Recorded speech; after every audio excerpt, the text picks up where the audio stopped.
Matilda, Chapter 3, The Hat and the Superglue. The following morning, just before the father left for his busy second-hand car garage, Matilda slipped into the cloakroom and got hold of the hat he wore each day to work. She had to stand on her toes and reach up as high as she could with a walking stick in order to hook the hat off the peg. And even then, she only just made it. The hat itself was one of those flat-topped porcupine jobs with a jay's feather stuck in the hatband, and Mr. Wormwood was very proud of it. He thought it gave him a rakish, daring look, especially when he wore it at an angle with his loud checkered jacket and green tie. Matilda, holding the hat in one hand and a thin tube of superglue in the other, proceeded to squeeze a line of glue very neatly all around the inside rim of the hat. Then she carefully hooked the hat back onto the peg with the walking stick. She timed this operation very carefully, applying the glue just as her father was getting up from the breakfast table. Mr. Wormwood didn't notice anything when he put the hat on, but when he arrived at the garage, he couldn't get it off. Superglue is very powerful stuff, so powerful it would take your skin off if you pull too hard. Mr. Wormwood didn't want to be scabbed, so he had to keep the hat on his head the whole day long, even when putting sawdust in gearboxes and fiddling the mileages of cars with his electric drill. In an effort to save face, he adopted a casual attitude, hoping that his staff would think that he actually meant to keep his hat on all day long just for the heck of it, like gangsters do in the films. When he got home that evening, he still couldn't get the hat off. "Don't be silly," his wife said. "Come here, I'll take it off for you."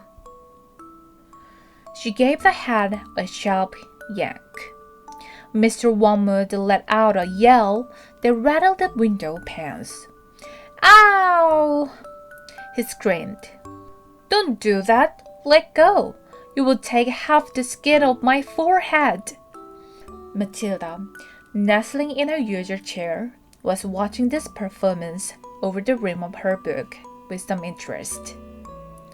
"What's the matter, Daddy?" she said. "Has your head suddenly swollen or something?" The father glared at his daughter with deep suspicion, but said nothing. How could he? Mrs. Wormwood said to him, "It must be superglue. It couldn't be anything else. That'll teach you to go playing around with nasty stuff like that. I expect you were trying to stick another feather in your hat." "I haven't touched the flaming stuff," Mr. Wormwood shouted. He turned and looked again at Matilda, who looked back at him with large, innocent brown eyes. Mrs. Wormwood said to him, "You should read the label on the tube before you start messing with dangerous products. Always follow the instructions on the label." "What in heaven's name are you talking about, you stupid witch?" Mr. Wormwood shouted, clutching the brim of his hat to stop anyone trying to pull it off again. "Do you think I'm so stupid I'd glue this thing to my head on purpose?" Matilda said. "There's a boy down the road who got some superglue on his finger without knowing it, and then he put his finger to his nose." Mr. Wormwood jumped. "What happened to him?" he spluttered. "The finger got stuck inside his nose," Matilda said, "and he had to go around like that for a week. People kept saying to him, 'Stop picking your nose.' And He couldn't do anything about it. He looked an awful fool. Serve him right, Mrs. Wormwood said. He shouldn't have put his finger up there in the first place. It's a nasty habit. If all children had superglue put on their fingers, they'd soon stop doing it, Matilda said. Grown-ups do it too, Mummy. I saw you doing it yesterday in the kitchen. That's quite enough from you, Mrs. Wormwood said, turning pink.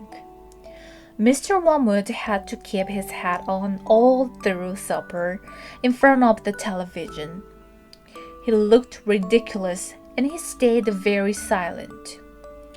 When he went up to the bed, he tried again to get the thing off. And so did his wife. But it wouldn't budge. How am I going to have my shower? He demanded. You would just have to do without it, won't you? His wife told him. And later on, as she watched her skinny little husband skulking around the bedroom in his purple striped pajamas with a porcupine hat on his head, she thought how stupid he looked. Hardly the kind of man a wife dreams about, she told herself. Mr. Wormwood discovered that the worst thing about having a permanent hat on his head was having to sleep in it. It was impossible to lie comfortably on the pillow. Now, just stop fussing around, his wife said to him after he had been tossing and turning for about an hour. I expect it will be loose by the morning, and then it will slip off easily. But it wasn't loose by the morning, and it wouldn't slip off. So Mrs. Wormwood took a pair of scissors and cut the thing off his head, bit by bit, first the top and then the brim. Where the inner band had stuck to the hair, all around the sides and back. She had to chop the hair off right to the skin so that he finished up with a bald white ring round his head, like some sort of a monk. And in the front, where the band had stuck directly to the bare skin, there remained a whole lot of small patches of brown leathery stuff that no amount of washing would get off. At breakfast, Matilda said to him, You must try to get those bits off your forehead, Daddy. It looks as though you've got little brown insects crawling about all over you. People will think you've got lice. Be quiet, the father snapped. Just keep your nasty mouth shut, will you? All in all, it was a most satisfactory exercise, but it was surely too much to hope that it had taught the father a permanent lesson.